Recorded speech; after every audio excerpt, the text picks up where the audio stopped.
Olá, queridos amigos, aqui estamos nós para darmos continuidade ao estudo do livro Obreiros da Vida Eterna, hoje dando continuidade, iniciando o capítulo 9, e pelas mãos de Chico Xavier, através do Espírito André Luiz.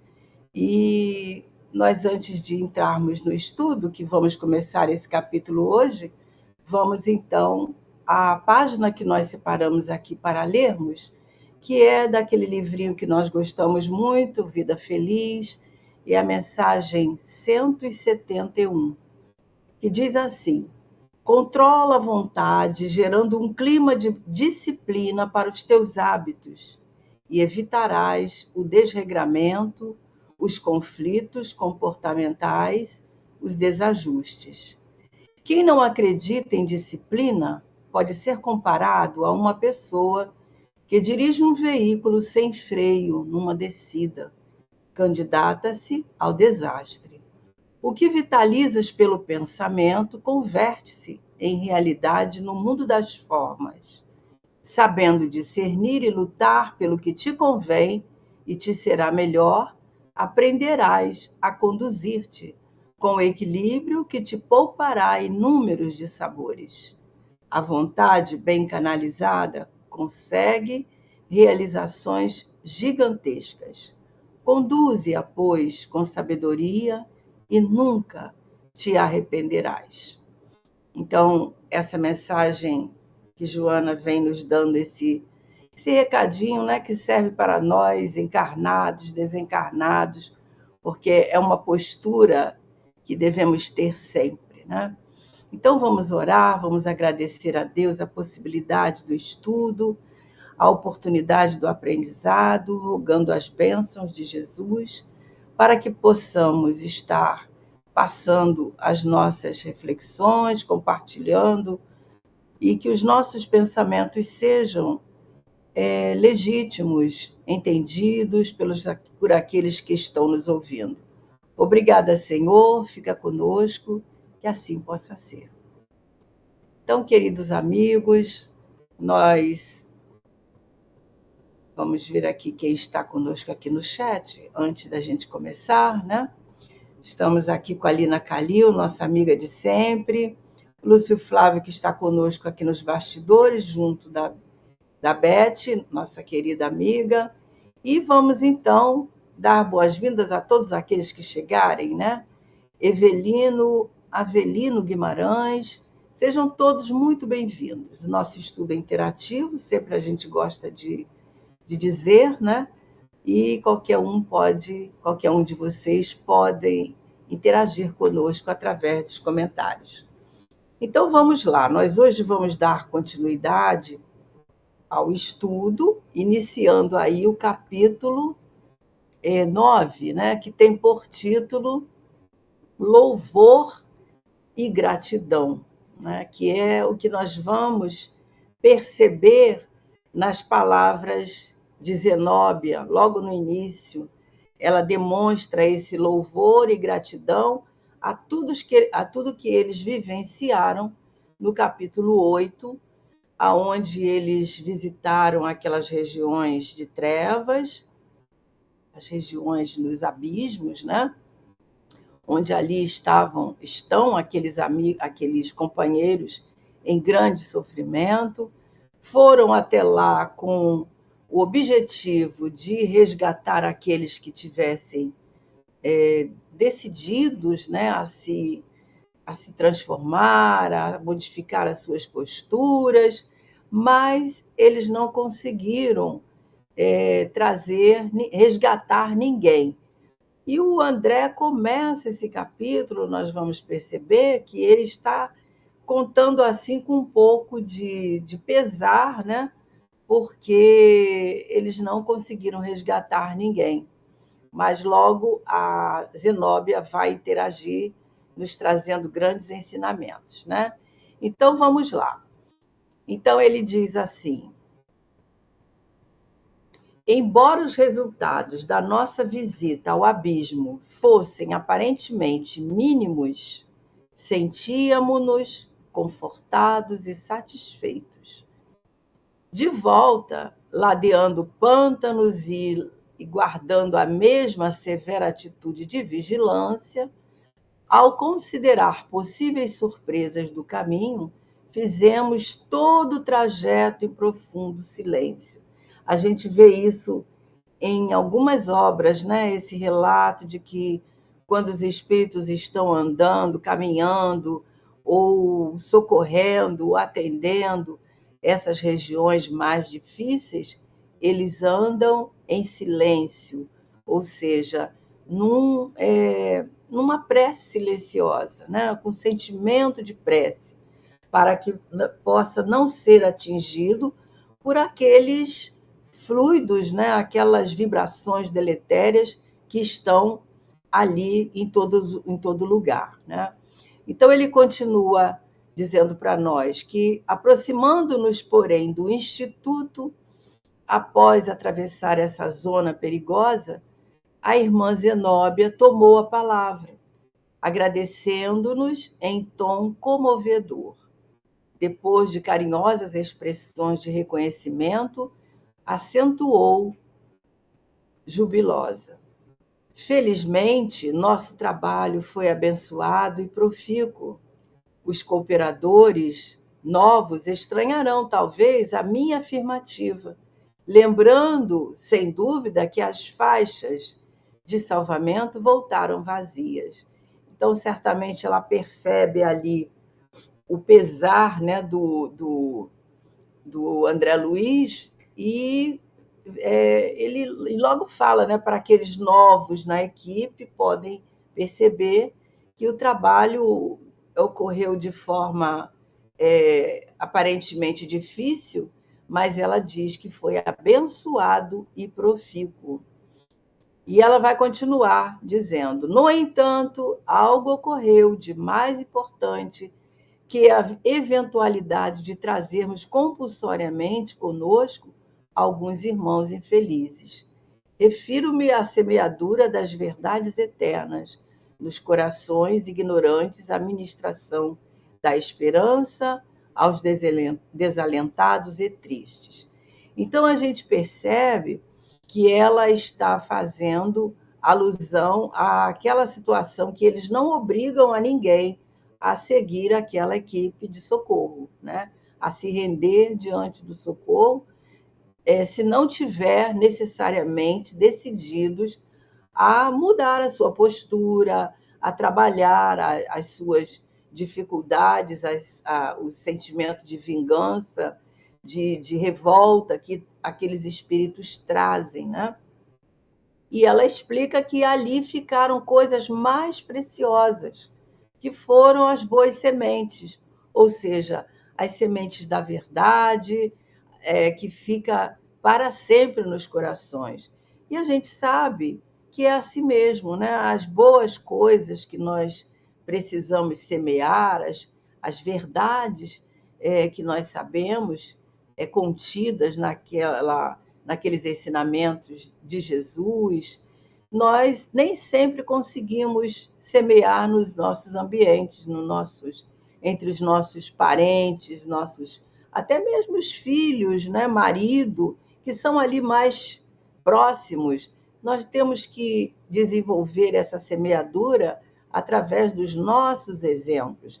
Não adianta palavras, adianta os nossos exemplos. No caso aqui, ela deixou ali para aqueles que não aceitaram, não quiseram ajuda, né? Preferiram ficar ali naquela zona de conforto, ficou ali uma semente de esperança. Alguém, em algum momento, irá despertar, né? E ela continua: não somos apologistas da violência, mas semeadores do bem. E a base natural da colheita segura é a sementeira cuidadosa. Os ensinos edificantes lançados ao solo do entendimento abrem horizontes novos e claros à investigação mental dos necessitados e sofredores. Porque nem sempre as pessoas estão prontos para receber, para ouvir a verdade, para ouvir algo que possa ajudar, porque quando a pessoa não está pronta, ela não ouve. Aquilo fica na superfície, né? Porque a pessoa não reflete.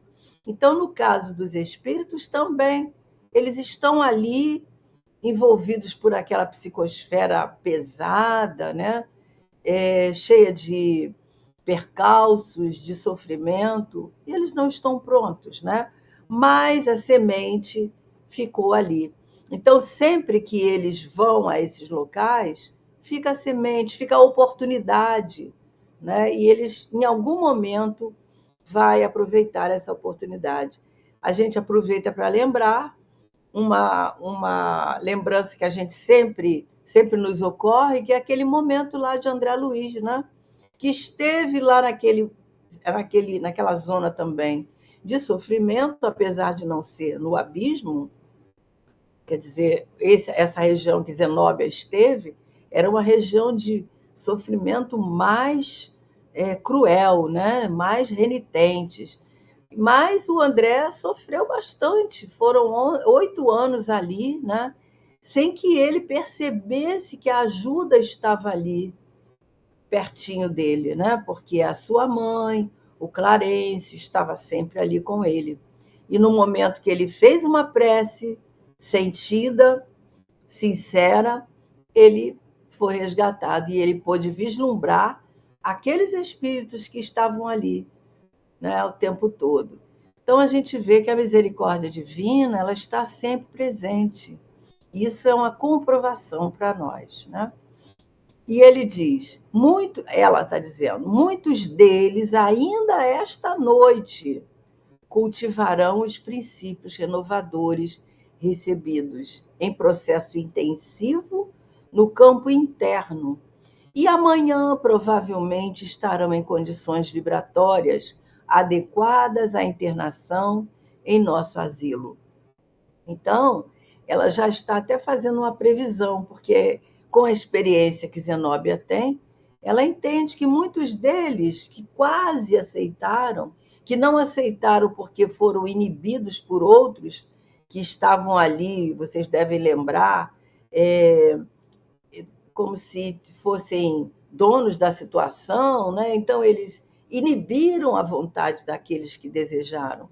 Mas a Zenóbia fala que muitos deles, ainda aquela noite, eles iam perceber, né, esses princípios renovadores que foram oferecidos e na sua alma, e provavelmente em outro momento, ela diz amanhã, porque eles estão sempre retornando à zona de sofrimento para socorrer aqueles que querem ser socorridos.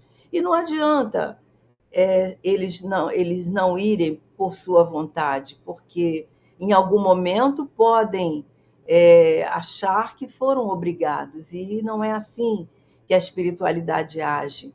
A espiritualidade respeita o nosso livre-arbítrio, né? Os amigos espirituais respeitam o nosso livre-arbítrio. Então, nós precisamos de querer. E ela vai continuar dizendo, né? Mais desejável para nós é que todos caminhem, utilizando seus próprios pés, para que de futuro, em meio dos serviços naturais da regeneração, não se declarem vitimados por ações de arrastamento. Isso que a gente estava falando, por obrigações, né, que foram obrigados a aceitar, situações que foram obrigados a aceitar. Em todos os lugares encontraremos a compaixão e a justiça de Deus. E outra coisa que ela nos fala aqui bem interessante é essa questão da compaixão, né? E da justiça de Deus. A gente percebe que em todos os lugares, mesmo os lugares de maior sofrimento, como este que nós estamos vendo, existe aí, está lá a bondade, a compaixão, a misericórdia divina, né? Mesmo através desses companheiros que ali retornam dia a dia, Deus está oferecendo o seu cuidado, a sua compaixão, a sua misericórdia, porque ninguém está abandonado. Em nenhum lugar, por mais sofrimento, por mais desdita, ninguém está abandonado. A Lina coloca aqui que, por mais difícil que seja o trabalho, sempre haverá um sentimento de alegria e dever cumprido. Ela está dizendo isso em relação ao, ao que nós dissemos ali de Zenóbia, né? Que Zenóbia estava assim, glorificando, agradecendo aquele dever cumprido, aquele momento que não foi de resgate, não trouxeram vários espíritos com eles, mas a semente ficou lá. E tudo correu de acordo com o que estava no planejamento, tudo deu certo dentro daquele contexto, né? E a Lina também coloca que a nossa essência como trabalhadores da Seara é transformarmos nosso trabalho de amor e gratidão a Deus, em ato de amor e gratidão a Deus. Lina, tudo que a gente faz, né? Tudo que a gente faz, aparentemente pode até não ter dado muito certo, pode até ter fugido às nossas expectativas, mas nós devemos de fazer aquele trabalho dessa forma, com amor, com gratidão, né? Porque está sendo oferecido para nós uma oportunidade, quando nada de aprendizado, né? Então, o Lúcio diz também aqui que os espíritos mais elevados não desrespeitam o nosso livre-arbítrio. Isso a gente vai perceber em todas as obras. É feito o convite, né? O convite amoroso é feito, mas é para quem quiser aceitar. Nada é obrigado. Até mesmo a gente vê os relatos quando aqueles espíritos que não acreditaram, que desencarnaram, estão pensando que estão ainda na Terra. Ninguém, a gente não vê nenhum relato do espírito chegar e ser assim, invasivo, né? Não, você não está mais na Terra, você já desencarnou. Não é feito assim. É tudo com muito amor, com muito respeito, né? Ao entendimento de cada um, porque nada é para ferir, né? É tudo que é feito pela espiritualidade, em nome de Jesus, é para nos elevar, para nos acolher, para nos conduzir ao caminho do bem, do amor. Então, se for feito dessa forma, de obrigar, de ter que violentar essa vontade nossa, que nós somos livres para pensar, nós somos livres para agir, então não estaremos de acordo com a misericórdia divina, né? E a Lina ainda coloca aqui, né? Ela concorda com o Flávio, dizendo: verdade, ao nosso olhar, parece que André Luiz permaneceu um bom tempo naquela psicosfera nebulosa. Ela está concordando com o que nós lembramos, né? Do André Luiz lá no livro Nosso Lar. Por que a gente cita esse livro? Porque é um dos livros mais conhecidos, né? Então, ele já foi filme, ele é bastante divulgado, né? As pessoas conhecem, falou em Nosso Lar, todos nós lembramos, né? Então, é isso mesmo, Lina. Ele permaneceu 8 anos ali, naquela situação de revolta, né? Mas quando ele decidiu orar, quando ele estava cansado de sofrer, ele consegue orar. E aí ele vislumbra logo a presença da mãe, a presença de Clarencio, e ele é resgatado. Aí começa todo o seu processo de maturidade espiritual, de aprendizado, de trabalho. E hoje a gente vê aí o André nesse livro, que já é o 5º livro, né, da coleção Na Vida, A Vida no Mundo Espiritual, e a gente vê o quanto que o André caminhou, o quanto que ele amadureceu, né? O quanto que ele já compreende e vem nos ensinar através das suas questões, das perguntas que ele elabora, né? Sempre está nos ajudando no aprendizado.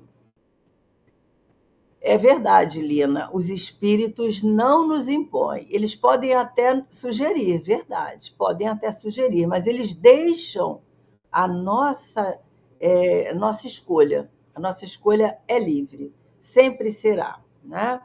Verdade, essa transição do André é inesquecível, ela é de grandes ensinamentos para nós, né? Então, prosseguindo aqui, a benfeitora, né? A Zenóbia sorriu, benevolente, e acrescentou: a compaixão, ela vai falar da compaixão agora. A compaixão, filha do amor, desejará estender sempre o braço que salva. Mas a justiça, filha da lei, não prescinde da ação que retifica. Quer dizer, a justiça, ela age de forma que ela lança o braço da ajuda, né? Mas ela deixa os recursos aí através da misericórdia divina a todos nós, a todos os filhos que somos de Deus, né?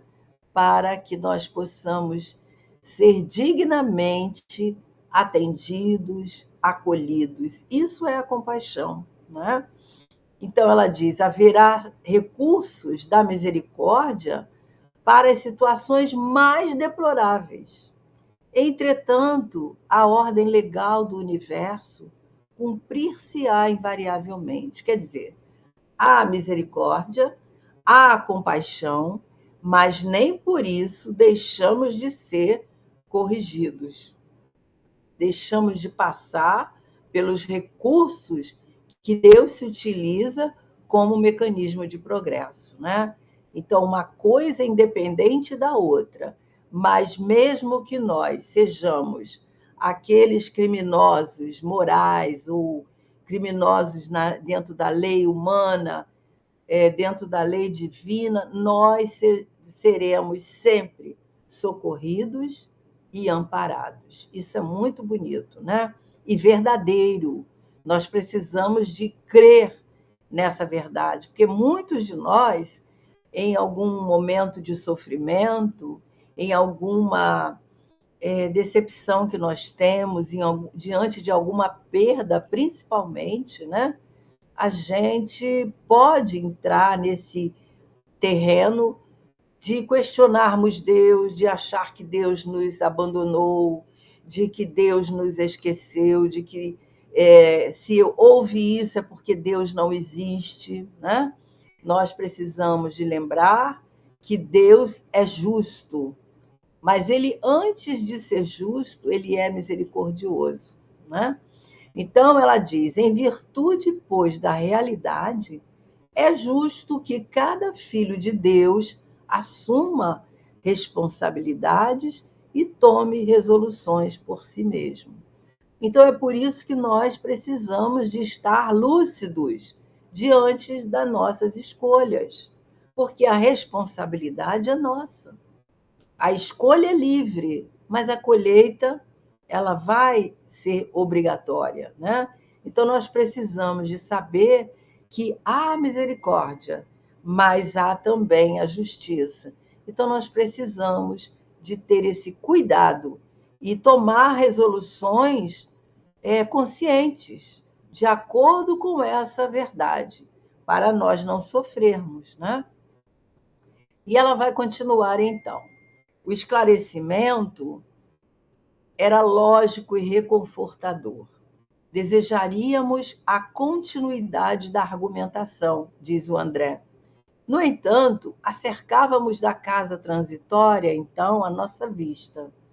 Alcançáramos as vizinhâncias do átrio e admirei-me da movimentação em torno. Então, é claro que essa fala de Zenóbia é muito esclarecedora, muito confortadora, mas eles estavam chegando lá no local de trabalho, né? E ele percebe ali ao redor, né? A vizinhança, ali a movimentação em torno, e isso causa um pouco de atenção de todos ali, né? E aí ele continua: entidades numerosas iam e vinham, quase todas penetravam a organização socorrista ou dela saíam em grupos reduzidos. Então, uns entravam na casa transitória, outros saíam em grupos sempre reduzidos. E ele descreve que velhos amparavam jovens, que me pareciam indecisos, titubeantes, crianças nimbadas de luz guiavam adultos de rosto triste, sombrio, figurando-se carinhosos e pequeninos condutores de cegos.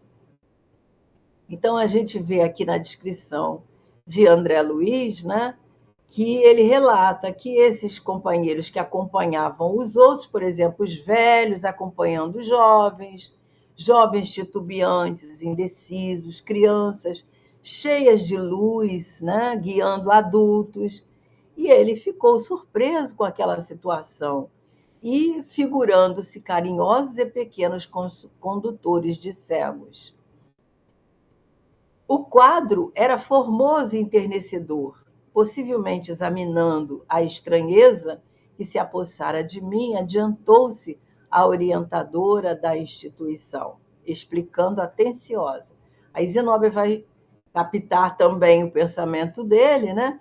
E vai explicar o que estava acontecendo.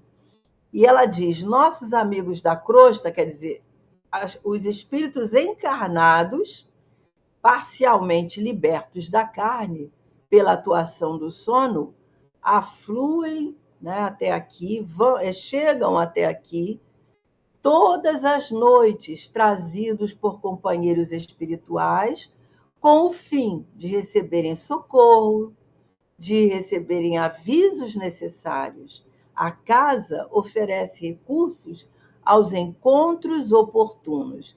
Então, a gente aqui, vamos dar uma paradinha, a gente pode pensar, alguns de vocês podem pensar assim, mas será que os espíritos que desencarnam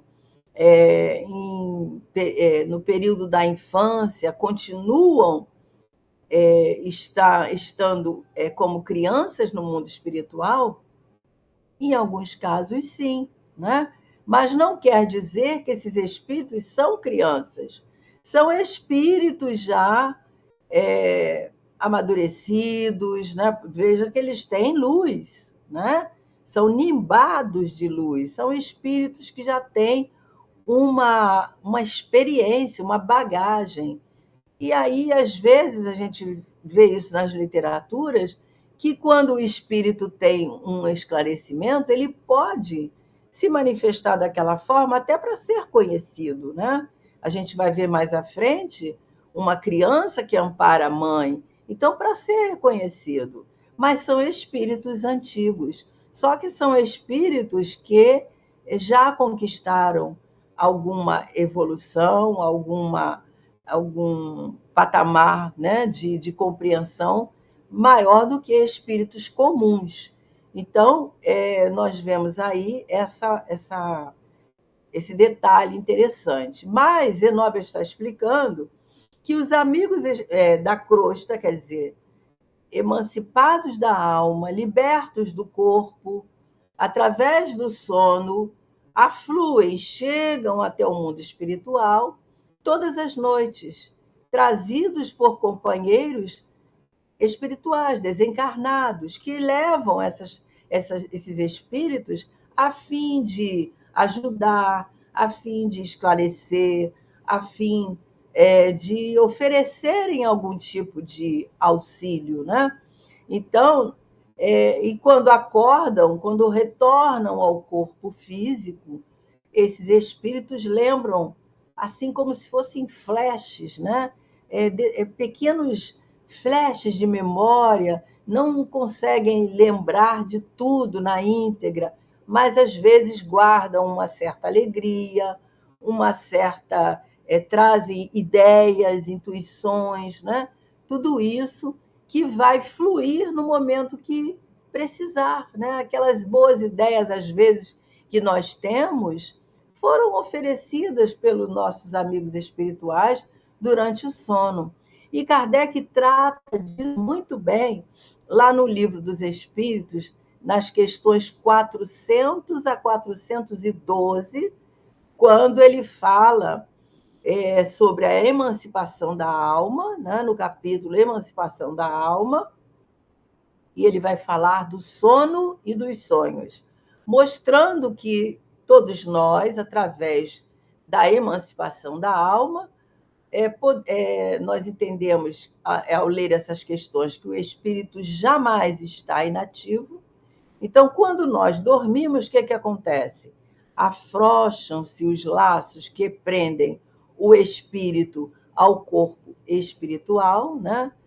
E aí, aliás, o corpo físico, né? E aí esse espírito, o espírito livre do corpo físico, somente preso por aquele cordão que nós conhecemos como cordão de prata, ele vai aonde ele é convidado, aonde ele recebe a atração das almas afins. Então, aí acontece encontros, reencontros, é possível nós recebermos, como dissemos, aconselhamentos, participarmos de estudos no mundo espiritual. Então, tudo isso nós podemos participar, né, quando desprendidos do corpo físico. Então, Zenóbia está dizendo que todas as noites esses espíritos são trazidos. Então, é muito comum, nas obras de André Luiz, nós encontrarmos essas referências, porque muitos até são levados para tratamento, né? Situações que precisam de passes magnéticos, de situações mesmo de cura, né? Para que aquele espírito possa prosseguir a sua caminhada, estender um pouco mais a sua estadia enquanto encarnados. Então, a gente vê tudo isso. No Missionários da Luz, nós vimos isso, né? Então, estamos vendo aqui também. Então, quantas vezes nós podemos entender que somos amparados no mundo espiritual, né? Temos esses encontros, e dependendo do nosso dia, do nosso pensamento, das nossas ações, embora nós não lembramos, apenas guardamos os efeitos agradáveis que tivemos, ou também desagradáveis, porque dependendo da nossa atividade no mundo físico, dos nossos pensamentos, da nossa forma de viver, nós podemos também ter encontros desagradáveis, aqueles pesadelos que nos ocorrem, aquelas situações que nós acordamos em pânico, com medo, né? E guardamos aquelas impressões. Daí a necessidade de nos prepararmos para dormir. Então, a oração, a boa leitura, são condutas que nos ajudam no momento do sono, porque nesse momento em que a alma está liberta do corpo físico, nós não podemos agir. O que pode acontecer é nós retornarmos depressa para o corpo físico, mas não podemos evitar ou entender quais são as companhias, né? Tem um ditado que diz: dize-me com quem andas e te direi quem és, né? E muitos espíritas, inclusive o Divaldo, falava: dize-me quem és, que te direi com quem andas, né? Então, a gente vê que nós precisamos de escolher também as nossas boas companhias. E o que é que dá essa possibilidade? A nossa vida durante o dia, né? A oração, a boa leitura, não necessariamente que nós vamos ficar em oração o dia todo, mas que nós tenhamos bons pensamentos, bons propósitos, objetivos salutares, né? E ações também ligadas ao bem, ao amor, ao desejo do bem para o outro, sem maus pensamentos, sem maledicência. Tudo isso são conteúdos que influenciam a nossa noite, né? Lembrando que todas as noites nós desprendemos do nosso corpo físico e vamos até o mundo espiritual. E também podemos ficar ali atrelados, dependendo da nossa, das nossas atividades, nós podemos, né? A pessoa, por exemplo, que usa bebida alcoólica, tem vícios, né, muito danosos, então ela pode adormecer e ficar, o espírito ficar preso, porque ele está tão pesado, o perispírito está tão pesado que ele não consegue emancipar. Então, daí a nossa boa conduta, o nosso desejo de cada dia ser melhor. E a Lina fala aqui, né, que é uma alegria, é a alegria de espalhar o bem e a bênção de poder consolar os espíritos necessitados, transmitindo uma mensagem de gratidão e elevação espiritual.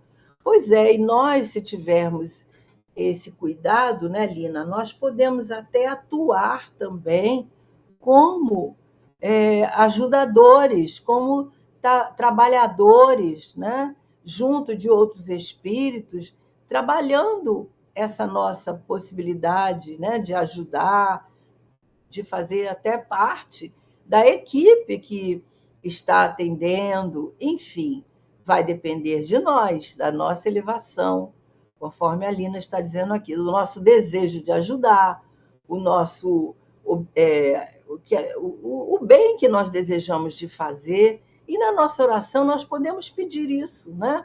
Pedir ao nosso anjo guardião, pedir aos nossos amigos espirituais que nos ajudem, que nós possamos ter essa possibilidade de ajudar a essas equipes socorristas que vão aos hospitais, que vão socorrer aqueles moribundos que estão nas ruas. Claro que se nós tivermos méritos, nós podemos participar dessas equipes, né?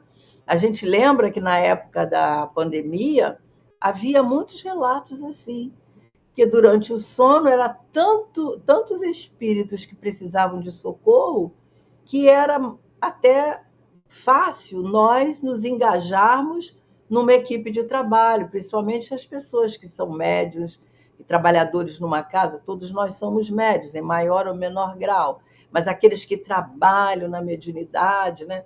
Muitos relatos ocorriam assim, e a gente acordava, né, pleno, sabendo que teve alguma coisa, algum trabalho, alguma situação que nós podemos dar algo de bom, podemos ajudar a alguém, quando nada, com as nossas preces, né?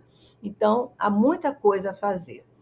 Então, depois da explicação aqui de Zenóbia, ela diz o seguinte: não consegui, isso, André, né? Não consegui disfarçar a surpresa ante a cena maravilhosa, contemplando embevecido o cuidado terno dos benfeitores desencarnados com todos aqueles que vinham dos círculos terrestres mais densos. Olha, a espiritualidade nos ajuda sempre. Tem uma mensagem do Espírito Emmanuel, né, nosso benfeitor Emmanuel, que a mensagem está no Pão Nosso, é a mensagem 76, que o título dela é Testemunhas. Eu gosto sempre de lembrar dessa mensagem. Então, é claro que nós temos as testemunhas aqui no âmbito físico, né? Mas nós temos as testemunhas que estão no mundo espiritual, nos acompanhando, velando por nós, nos ajudando nas nossas escolhas, nos nossos propósitos, né?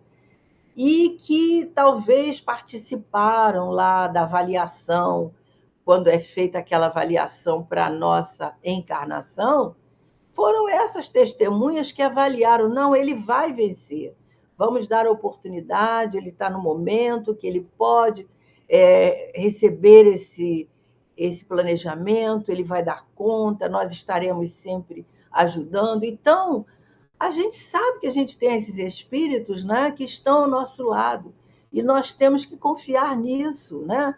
Porque diante das experiências que nós vamos vivenciando no nosso dia a dia, nas questões que nós enfrentamos, que a gente tenha certeza de que nós não estamos sozinhos, porque sozinhos nós não somos nada, né? Deixa eu ver o que a Lina está dizendo aqui, né? Que ela diz que a magnanimidade de Deus espalha muitas bênçãos e a divina luz no universo. A bondade, a compaixão, né, Lina? E ela concorda aqui conosco quando a gente fala sobre essa questão dos nossos pensamentos, e ela diz: cotidianamente, elevemos nossos pensamentos em oração, pois funciona como proteção, um escudo. Olha, isso, a gente estava pensando nisso quando nós lemos a prece de Zenóbia, né? Que ela está mais lá na frente, talvez nós não vamos chegar lá, mas quando a gente leu aquela prece, que ela convoca todos aqueles trabalhadores a estarem ali, aí a gente estava pensando nisso que Lina está colocando aqui, né? Porque esse momento em que nós chamamos os nossos familiares, vamos orar, vamos elevar o nosso pensamento a Deus, né? Reúne ali, é um momento de graça, graça mesmo, na nossa vida, na nossa família, aonde nós abrimos espaço para esses amigos espirituais virem ao nosso encontro. E nós podemos fazer isso, esse momento de oração, no volante, dentro do ônibus, claro, no volante quando o sinal fecha, né? Ou de olhos abertos, porque nós não precisamos de fechar os olhos para orar, né? Nós podemos estar em espírito de oração atentos. Basta nós pensarmos, a gente sabe que o pensamento é a ligação, e não precisamos fazer uma prece longa, só nós pensarmos nos amigos espirituais, nos nossos desejos, né? Os desejos elevados, nós nos conectamos com a espiritualidade, né? E ela diz também aqui que ontem ela teve uma experiência bastante violenta, com um bom desfecho, graças a Deus. E logo a Lina se lembrou das constantes orações e rogatórias aos espíritos que nos ajudam. Isso é imprescindível, por isso que a gente precisa de orar todo dia, não é só uma vez ou outra. Nós precisamos de ter as nossas preces diárias. Se nós orarmos na hora de dormir, talvez nós estejamos muito cansados. Se nós orarmos de manhã antes de ir para o trabalho, talvez nós estamos apressados, temos mil coisas na nossa cabeça. Então, qual é o melhor? Escolhermos um momento para nós tirarmos, assim, 5 minutinhos para falar com Jesus. Pode ser no banheiro do nosso trabalho, pode ser na nossa casa, num lugar onde, quando todos saem para o trabalho, que nós ficamos sozinhos, nós paramos as nossas atividades e vamos nos conectar. Porque essa conexão, ela precisa de ser constante. Nós não podemos cortar essa conexão.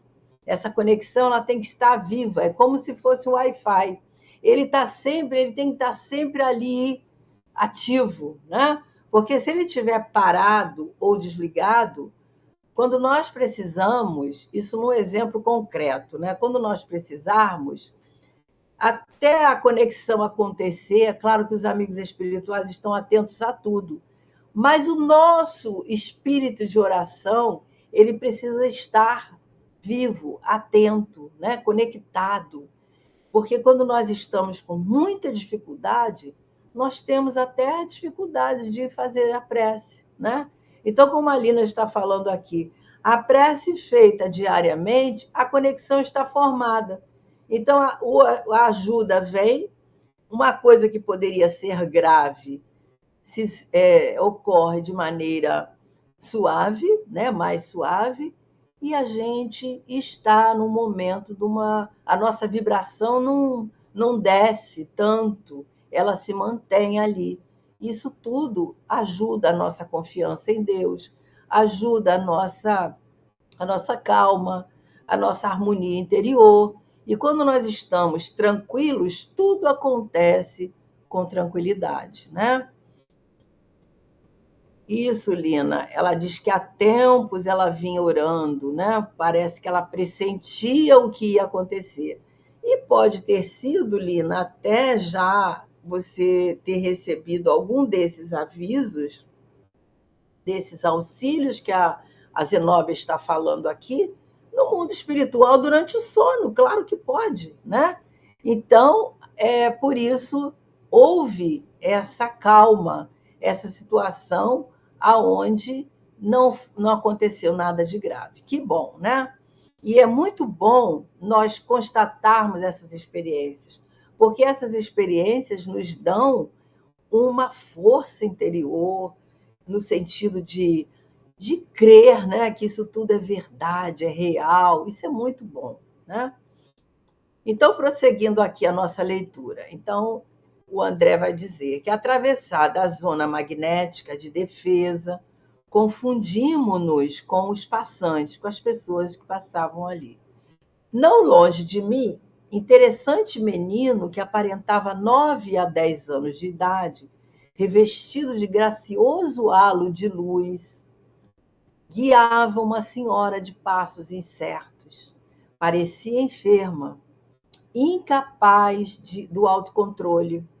O pequeno, porém, segurava-lhe firmemente a mão direita e, após saudar a irmã Zenóbia, respeitoso, exclamou para a mãe hesitante: "Por aqui, mamãe, por aqui, venha sem medo." Ouvindo a mãe, né, interpelada, parecia acordar, quer dizer, ela estava encarnada. Então, olha só, ela foi levada durante o sono.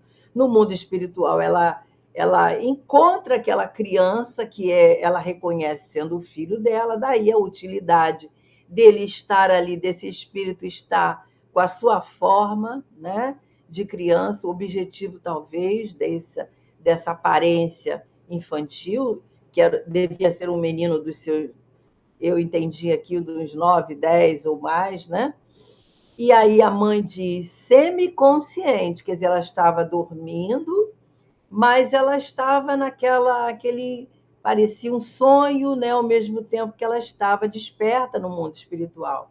E ela diz: meu filhinho, não me deixes voltar, quero-te sempre, sempre. Então ela fica emocionada, feliz por estar ali junto dele, né? Então a gente entende que é uma criança que havia partido.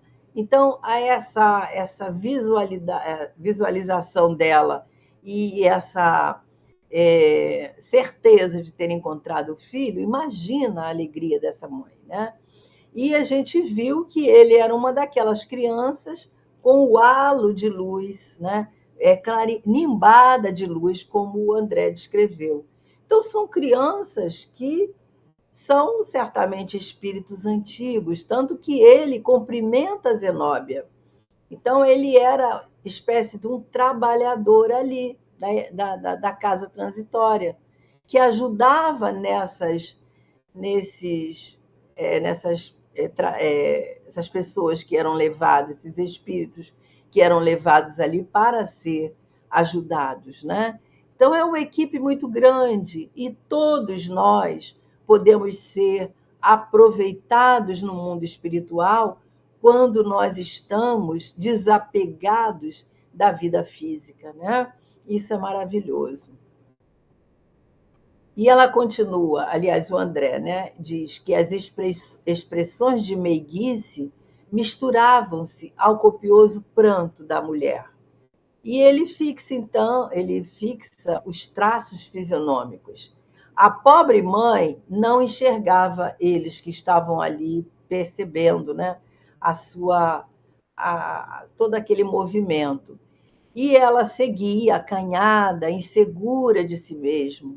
Os seus olhos vertiam grossas lágrimas e permaneciam presos na contemplação da criança, revelando a suprema ternura de mãe, exausta de saudade, a reencontrar o objeto do seu amor que parecera perdido para sempre. Olha que bênção, né? Então, nesses encontros, muitas vezes devem ocorrer, né, esses auxílios para que a mãe possa perceber que o filho continua vivo que ele continua pleno no mundo espiritual, sendo útil. Então, ela estava fixada no filho, né? Embora acanhada, insegura, com lágrimas nos olhos, ela não enxergava diante da situação, né? E não enxergava com os olhos físicos. Então, os olhos físicos do perispírito, quer dizer, os olhos espirituais.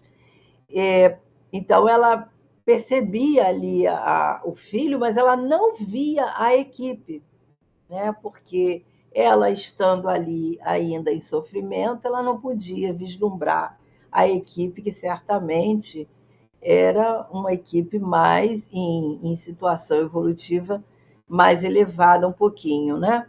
Então, que cena magnífica, né, Lina? Coberta de emoção, com certeza, com certeza. Nos emociona muito essas descrições de André Luiz, né? Então, é a mãe que parecia ter perdido o filho para sempre. Olha só, como é que essa mãe deve acordar pela manhã com essa beleza, né, na sua mente, embora ela possa nem lembrar nitidamente de tudo. Ela vai lembrar assim de alguns flashes, vai lembrar do filhinho, mas ela vai ter a certeza de que o filho está vivo, né? Isso é uma bênção. E aí ele continua carinhoso com ela. Mamãe, caminhe, não desfaleça. Clamava o rapazinho, exultando de júbilo. Já vou, meu filho, eu te seguirei, leva-me contigo. Tornava a palavra maternal afogada em sublime emoção. Imagina, né, que emoção. A gente ler se emociona, imagina estando vivenciando essa experiência. Meus companheiros, habituados, talvez desde muito, quer dizer, todos os que estavam ali, a não ser o André, que era ele era novato nesse trabalho, né? Ao espetáculo, diante daquele espetáculo, conversavam descuidados entre si, nem percebia, né, o que estava acontecendo ali. Todavia, segui de olhos úmidos, umedecidos, a criança carinhosa que amparava sua mamãe, até que desapareceram através de uma das portas laterais.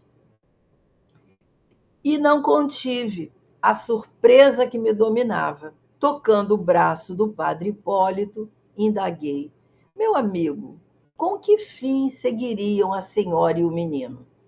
Aí o padre Hipólito ficou assim um pouco surpreso, né? E um gesto meio de espanto falou para ele: eu não vi, não percebi, né? E aí o André conta para ele sobre o que ele estava falando, né? Do quadro que tanto me enternecera, e bordando meus informes de considerações afetivas. E o padre Hipólito sorriu compassivo e acrescentou: ora, André, são tantas mães, tantas crianças a transitarem por aqui. Certamente o filhinho, como tantos outros, conduz a genitora a gabinetes de auxílio. Quer dizer, aquilo ali era uma rotina para eles. Todos os dias, todos os momentos, eles viam esses espíritos carregando, dando a mão, conduzindo, né, as suas mãezinhas, ou outras crianças, ou outros adultos. A gente viu lá no início que tinham até velhinhos conduzindo jovens, né? E aí ele diz: certamente estão conduzindo a genitora para receber o auxílio num desses gabinetes. E aí o André diz: não tive tempo para emitir novas impressões. Nosso grupo atingiu a porta de ingresso e dois amigos acercaram-se solícitos. Tratava-se de Gotuso e outro irmão, com quem não havia entrado em contato pessoal. Saudaram-nos cortesmente. Então, eles chegaram lá na porta da casa transitória, né? E aí ele interrompido aquelas indagações que ele estava fazendo, porque ele vê surgir o irmão Gotuso e um outro companheiro que ainda ele não tinha conhecido, né? Então, aqui a gente vai até convidar aos companheiros que... Eu acho que tem um companheiro aqui, para mim é a primeira vez, o Avelino, não sei se ele é a primeira vez, ou outros que estiverem aqui. A gente aconselha, por exemplo, quando a gente fala o nome do Gotuso, de outros de capítulos mais atrás, né? A gente, às vezes, pode ficar perguntando quem é o irmão Gotuso, né? E a gente, é mesmo o Padre Hipólito que nós citamos agora. Então, nós convidamos vocês para irem até o nosso canal do YouTube, né, e acharem a nossa playlist do livro Obreiros da Vida Eterna, e lá temos todos os capítulos anteriores que vocês podem se inteirar para saber esses detalhes. E certamente vão entender melhor os capítulos que seguem, né? Mas acho que ainda dá tempo de ler mais um ou dois, e ele vai dizer que logo após dirigiu-se Gotuso à diretora, informando de que os serviços de colaboração na crosta, junto dos técnicos que organizavam algumas reencarnações expiatórias, haviam sido executados. A gente lembra que Zenóbia, antes de ir lá para aquela região, ela deu uma tarefa para todos ali, né? E quando ela retorna, ela ainda não colheu as considerações de todos. Mas a gente aproveita aqui para lembrar que o Gotuso recebeu a orientação ali de conduzir os companheiros que tivessem em condições. Um deles foi o irmão Domênico, né? Vocês lembram? E para essas reencarnações expiatórias, né? E a gente sabe que as reencarnações expiatórias são aquelas reencarnações bem dolorosas, né? Que exigem muito desses espíritos que aceitam essa proposta, né? Então, o Gotuso vai dizer para ela que já está tudo resolvido, eles já foram encaminhados lá para as medidas de todas as medidas que precisam ser tomadas diante da nova oportunidade de estarem reencarnando, e aí a gente vai entendendo, né, que ele está dando esse relato ali da situação que ele estava incumbido. E aí Zenóbia agradece e convida a todos a partilhar das orações de louvor e gratidão, mais uma vez aqui falando que o nome desse capítulo é Louvor e Gratidão por causa disso, né? Ela está agradecendo a Deus a oportunidade, a espiritualidade, porque eles também são assistidos, né? Por espíritos que estão em outras categorias mais elevadas que assistem essas equipes de trabalho, porque eles estão ali em trabalho. Então, ela convida a todos para participar dessa reunião que vai ter ali de gratidão, de louvor, né? E aí eles penetram nessa sala consagrada à prece, onde a Zenóbia toma conhecimento de todas as medidas que foi trazidas a ela, né? Levadas a efeito em sua rápida ausência, e certifica de que todos os abrigados haviam comparecido à reunião geral de preces e auxílios magnéticos, realizada minutos antes.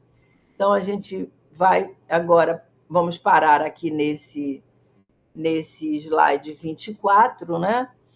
Para o Lúcio anotar aí, que vai começar essa reunião muito importante, onde vão ser reunidos ali todos aqueles que estavam envolvidos nessa equipe de trabalho com Zenóbia, e ali vai acontecer uma prece muito linda que vocês vão conhecer no próximo programa, né? Uma prece de grande emoção que Zenóbia vem trazendo para nós, falando ao nosso coração, e que serve para nós também como émulo, como coragem, como fé em Deus. Ela demonstra ali um fervor, uma fé nos propósitos, né?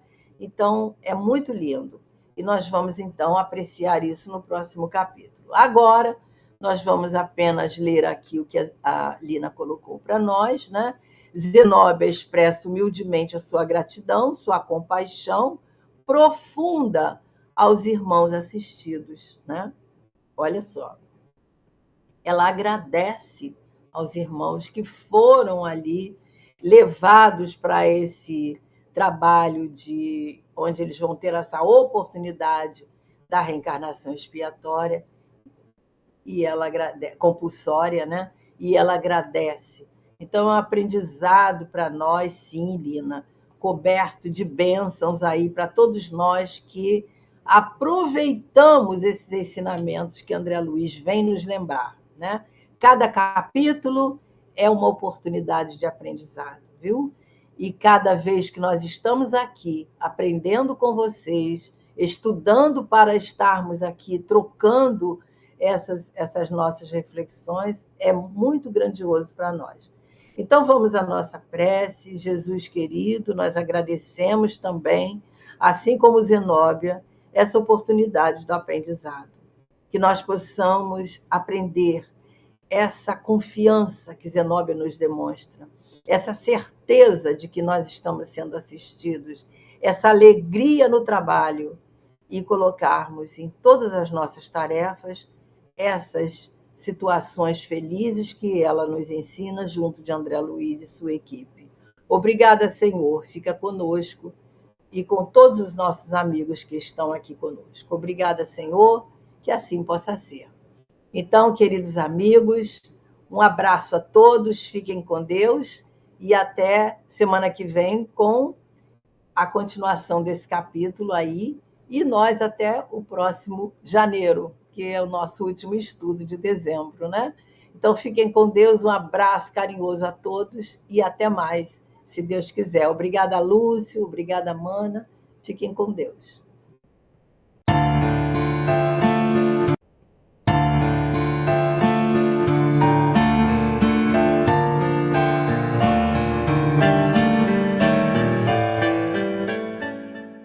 Como você tem vivido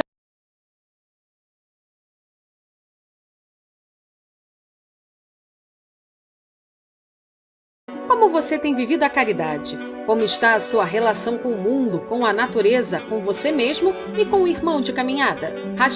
#acolher, a caridade como estilo de vida. Tema do 7º Congresso do Espiritismo.net em 2026. Vão ser 2 dias de trocas, reflexões e acolhimento.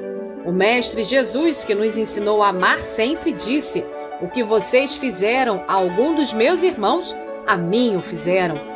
E a doutrina espírita, que tem como bandeira fora da caridade não há salvação, também nos revela que a caridade, como entendia Jesus, é benevolência, indulgência e perdão. #acolher, a caridade como estilo de vida. Prepare-se para refletir sobre esse importante tema do 7º Congresso do Espiritismo.net, dias 26 e 27 de setembro de 2026, no Rio de Janeiro. Mais informações no site www.espiritismo.net/congresso.